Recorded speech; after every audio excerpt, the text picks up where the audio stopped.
दोस्तों, union budget 2023 1 फरवरी को announce होने वाला है और इसके लिए तैयार रहने के लिए आपको की इकोनॉमिक टर्म्स के बारे में जानना जरूरी है। इस वीडियो में हम आपको 12 ऐसे इंपॉर्टेंट टर्म्स के बारे में बताएंगे जो आपको बजट से रिलेटेड पता होनी चाहिए, जैसे कि revenue deficit, balance of trade, FDI, GDP, inflation और भी बहुत कुछ। ये सभी कंसेप्ट्स को हम आसान भाषा में समझेंगे। ये वीडियो इंडियन इकोनॉमी और इन सभी कंसेप्ट्स के बीच की रिलेशन को भी समझने के लिए हेल्पफुल होगा, तो पूरा वीडियो देखिएगा ताकि आप तैयार रह सकें बजट के अनाउंसमेंट के लिए। सबसे पहला टर्म है fiscal deficit and revenue deficit. Fiscal deficit ये टर्म गवर्नमेंट के रेवेन्यू और उसके टोटल एक्सपेंडिचर के बीच के डिफरेंस को मेजर करने के लिए यूज होता है। फिस्कल डेफिसिट का मतलब है कि गवर्नमेंट के रेवेन्यू से ज्यादा गवर्नमेंट के एक्सपेंडिचर का होना। फिस्कल डेफिसिट को कंट्रोल करना गवर्नमेंट की लॉन्ग टर्म सस्टेनेबिलिटी के लिए इंपॉर्टेंट होता है। फिस्कल डेफिसिट को कंट्रोल करने के लिए गवर्नमेंट अपनी स्पेंडिंग को कम करती है, टैक्सेस बढ़ा सकती है या फिर सब्सिडीज कम कर सकती है। फिस्कल डेफिसिट ज्यादा होने से इन्फ्लेशन एंड डेट भी बढ़ सकता है, जिससे फ्यूचर में गवर्नमेंट के लिए परेशानी हो सकती है। और वहीं रेवेन्यू डेफिसिट की बात करें तो ये टर्म फिस्कल डेफिसिट का ही एक सबसेट है। ये गवर्नमेंट के रेवेन्यू और उसके नॉन इंटरेस्ट एक्सपेंडिचर के बीच गैप को शो करता है। नॉन इंटरेस्ट एक्सपेंडिचर होता है गवर्नमेंट के डे टू डे एक्सपेंसेस जैसे सैलरी, पेंशन, सब्सिडीज एक्सेट्रा। अगर गवर्नमेंट के रेवेन्यू से ज्यादा नॉन इंटरेस्ट एक्सपेंडिचर है तो रेवेन्यू डेफिसिट होता है। अगर रेवेन्यू डेफिसिट काफी ज्यादा होता है तो इसका मतलब है कि सरकार के पास डे टू डे एक्सपेंसेस को कवर करने के लिए इनकम कम पड़ रही है और ये एक प्रॉब्लमैटिक सिचुएशन बन सकती है।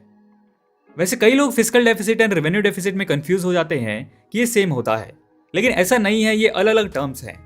सिंपल वर्ड्स में समझे तो फिस्कल डेफिसिट सरकार के स्पेंडिंग और अर्निंग के बीच जो ओवरऑल गैप होता है वो है, और रेवेन्यू डेफिसिट फिस्कल डेफिसिट का एक हिस्सा है, जिसका मतलब सरकार के नॉन इंटरेस्ट एक्सपेंडिचर और अर्निंग के बीच जो गैप होता है वो है। नेक्स्ट टर्म की बात करते हैं, वो है जीडीपी यानी ग्रॉस डोमेस्टिक प्रोडक्ट। ये एक मेजर है जिसमें एक देश में सभी गुड्स और सर्विसेज के टोटल वैल्यू को कैलकुलेट किया जाता है जो एक स्पेसिफिक टाइम पीरियड में प्रोड्यूस किए गए हैं। जीडीपी एक इंडिकेटर है जो एक देश की इकोनॉमी की ओवरऑल परफॉर्मेंस को शो करता है और इसके थ्रू हम एक देश के इकोनॉमिक ग्रोथ और डेवलपमेंट को मेजर कर सकते हैं। जीडीपी के थ्रू हम एक देश की इकोनॉमिक पॉलिसीज और रिफॉर्म्स के इफेक्ट को भी देख सकते हैं। इसके बाद नेक्स्ट पॉइंट है फॉरेन डायरेक्ट इन्वेस्टमेंट, एफडीआई। ये एक तरह का इन्वेस्टमेंट है जहां पे एक इन्वेस्टर एक देश से दूसरे देश में किसी कंपनी या फिर बिजनेस में सब्सटेंशियल इन्वेस्टमेंट करता है। एफडीआई न्यू फैसिलिटीज बनाने, एग्जिस्टेंट बिजनेसेस एक्वायर करने या पार्टनरशिप के रूप में हो सकता है। एफडीआई एक देश की इकोनॉमी के लिए बेनिफिशियल होता है क्योंकि इससे इंप्लॉयमेंट अपॉर्चुनिटीज क्रिएट होती हैं, टेक्नोलॉजी ट्रांसफर होता है और एक देश के इंफ्रास्ट्रक्चर डेवलपमेंट होता है, और इससे एक देश के जीडीपी और स्टैंडर्ड ऑफ लिविंग इंप्रूव होता है। गवर्नमेंट एफडीआई के लिए पॉलिसीज और रेगुलेशन सेट करती है जिससे एफडीआई को अट्रैक्ट किया जा सके। अब दोस्तों, हम इन्वेस्टमेंट की बात कर ही रहे हैं तो अपने पैसे को अच्छे से ग्रो करने और लॉन्ग टर्म वेल्थ क्रिएट करने का वन ऑफ द पॉपुलर वे है स्टॉक मार्केट इन्वेस्टमेंट्स। और आप स्टॉक मार्केट में इजीली इन्वेस्टिंग एंड ट्रेडिंग कर सकते हैं हमारे इस वीडियो के स्पॉन्सर एलिस ब्लू के साथ। एलिस ब्लू के ब्रोकरेज चार्जेस इंडस्ट्री में लोवेस्ट हैं, only ₹15 on all segments intraday and 0 brokerage on equity delivery trades. इसमें real time market data, advance charting tools with 100+ indicators और इजी फंड ट्रांसफर फैसिलिटी भी मिलती है with UPI and net banking. Advance charting tool से traders को market के trends, patterns और technical analysis के बारे में जानकारी मिलती है। एलिस ब्लू में आप फ्री डीमैट अकाउंट ओपन करा सकते हैं और इन्वेस्टिंग के साथ साथ आप रेफरल इनकम से भी अर्न कर सकते हैं। इसमें एवरी सक्सेसफुल रेफरल पे आपको ₹500 एंड रेफरल ब्रोकरेज का 20% लाइफ टाइम कमीशन भी मिलेगा।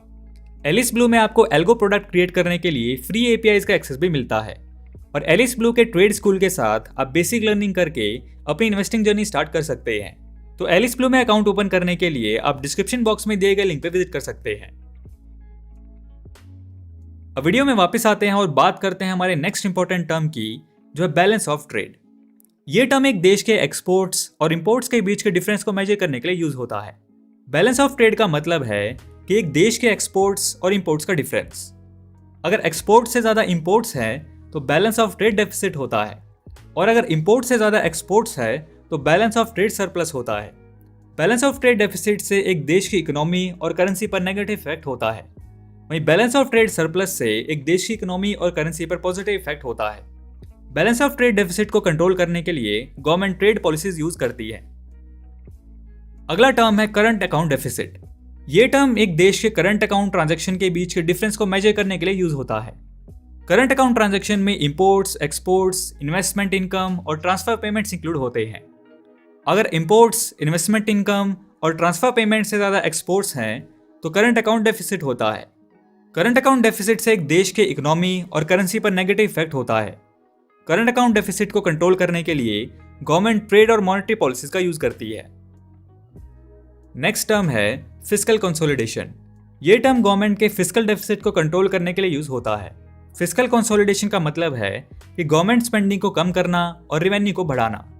फिस्कल कंसोलिडेशन से गवर्नमेंट डेट को कंट्रोल किया जा सकता है और ये long term sustainability of government के लिए इंपॉर्टेंट होता है।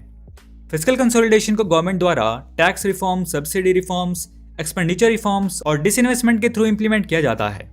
फिस्कल कंसोलिडेशन एक देश की इकोनॉमी के लिए बेनिफिशियल होता है क्योंकि इससे इन्फ्लेशन को कंट्रोल किया जा सकता है और इन्वेस्टमेंट को अट्रैक्ट किया जा सकता है। अगली टर्म है इन्फ्लेशन। इन्फ्लेशन का मतलब है कि एक देश के प्राइसेस और cost of living overall increase होना। इन्फ्लेशन को मेजर करने के लिए कंज्यूमर प्राइस इंडेक्स CPI का यूज किया जाता है। CPI एक बास्केट ऑफ गुड्स और सर्विसेज के प्राइसेस को इंक्लूड करता है जो एक एवरेज हाउस होल्ड के लिए इंपॉर्टेंट होते हैं। इन्फ्लेशन से एक देश की इकोनॉमी और स्टैंडर्ड ऑफ लिविंग पर नेगेटिव इफेक्ट हो सकता है और इन्फ्लेशन को कंट्रोल करने के लिए गवर्नमेंट मॉनेटरी और फिस्कल पॉलिसीज यूज करती है। नेक्स्ट है डिसइन्वेस्टमेंट।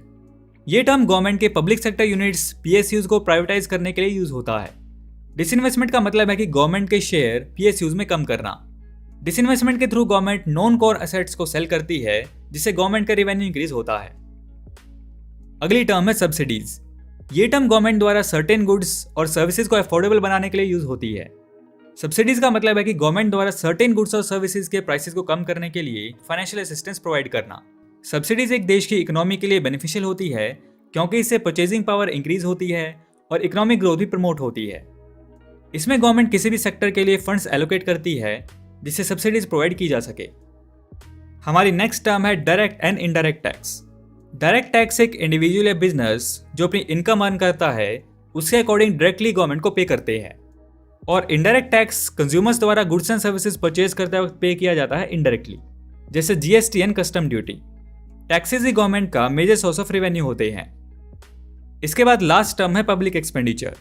पब्लिक एक्सपेंडिचर बेसिकली जो पैसा हमारी सरकार हमारे लिए डिफरेंट चीज़ों पे स्पेंड करती है, जैसे कि infrastructure, education, security, basic health care and pension etcetera.